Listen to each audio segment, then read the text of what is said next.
Assalamualaikum warahmatullahi wabarakatuh. Perkenalkan, nama saya Emran Armansa dari jurusan Fakultas Ilmu Keolahragaan angkatan 2018 kelas Pare-Pare. Pada kesempatan ini saya akan menjelaskan tentang sosiologi penjelasan olahraga.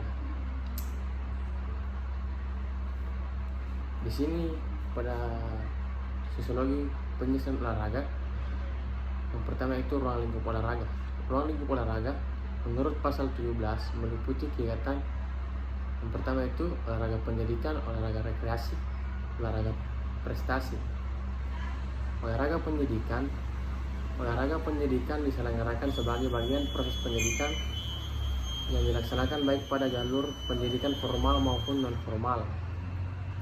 Olahraga rekreasi menurut pasal 19, olahraga rekreasi dilakukan sebagai bagian proses pemulihan kembali kesehatan dan kebugaran. Pemerintah daerah dan masyarakat berkewajiban menggali, mengembangkan dan memajukan olahraga rekreasi. Setiap orang yang menyelenggarakan olahraga rekreasi tertentu yang mengandung risiko terhadap kelestarian lingkungan, sarana dan keselamatan. Yang ketiga itu olahraga prestasi. Olahraga prestasi menurut pasal 20 yang dimaksudkan sebagai upaya untuk meningkatkan kemampuan dan potensi olahragawan dalam rangka meningkatkan harkat dan martabat bangsa. Untuk memajukan prestasi, pemerintah daerah dan masyarakat dapat mengembangkan yaitu perkumpulan olahraga, pusat penelitian dan pengembangan ilmu pengetahuan dan teknologi keolahragaan, sentra pembinaan olahraga prestasi, pendidikan dan pelatihan tenaga keolahragaan, dan prasarana dan sarana olahraga prestasi. Lanjut, yaitu pengertian sosiologi. Sosiologi berasal dari bahasa Latin, yaitu sosios yang artinya kawan dan logos yang artinya ilmu, sehingga dapat diartikan bahwa sosiologi adalah pengetahuan tentang pertemanan atau perkawanan. Pengertian pertemanan ini selanjutnya diperluas cakupannya menjadi sekelompok manusia yang hidup bersama dalam sebuah tempat. Adapun yaitu pengertian sosiologi menurut para ahli, yaitu menurut Sejono, sosiologi adalah ilmu yang memusatkan perhatian pada pencarian kehidupan kelompok dan produk yang dihasilkan dari kehidupan kelompok itu. Yang itu yang kedua yaitu menurut Alan Johnson, sosiologi adalah ilmu yang mempelajari tentang kehidupan serta perilaku karena keterkaitannya dengan sosial, sehingga sistem tersebut dapat mempengaruhi individunya. Yang ketiga itu menurut William F. Enburger dan Mayer F. Nimkov, yaitu sosiologi merupakan penelitian ilmiah terhadap interaksi sosial dan hasilnya, yaitu organisasi sosial.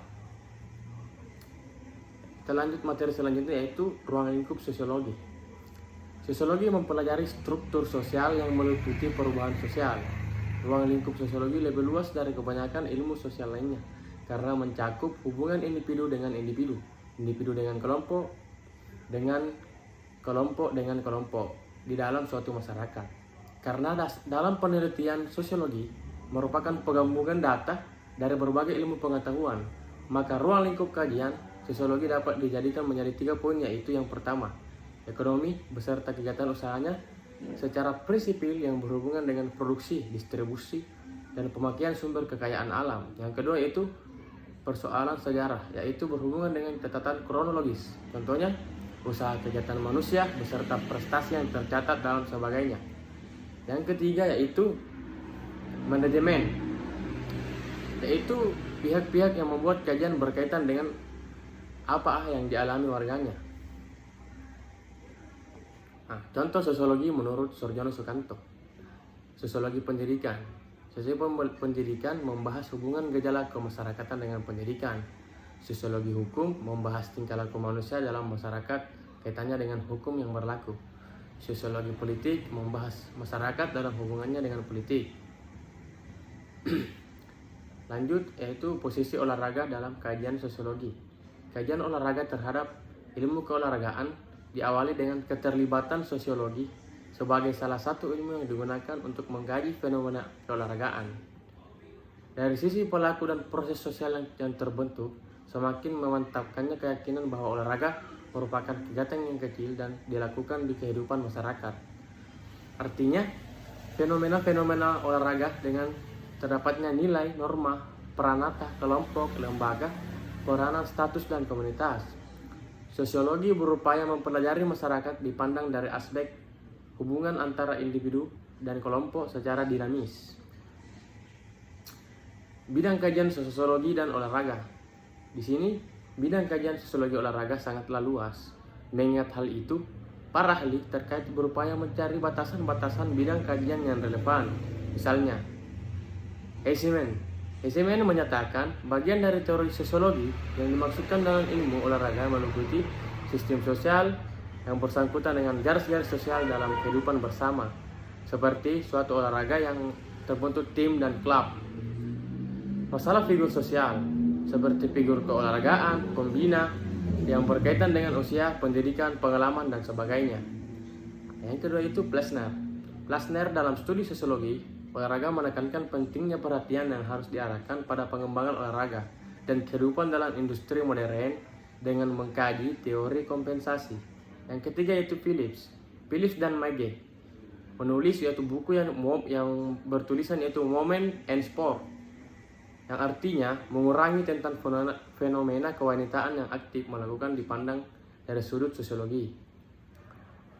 Kita lanjut pada latar belakang munculnya kajian sosiologi. Sebagai disiplin ilmu baru dan ilmu dalam proses memperoleh pengakuan dari komunitas masyarakat ilmuwan, keberadaan olahraga telah dikembangkan sedemikian pesat. Kajian terhadapnya dilakukan dalam frekuensi dan intensitas yang tinggi, baik secara mikro maupun makro. Di sini secara mikro, kajian ilmu olahraga difokuskan pada upaya-upaya meningkatkan kualitas dan kuantitas. Dan secara makro, di sini secara makro adalah diarahkan pada aspek fungsional kegiatan olahraga bagi siapapun yang terlibat langsung maupun tidak langsung, seperti pelaku atlet, penikmat yaitu penonton, pemerintah, pebisnis, dan sebagainya.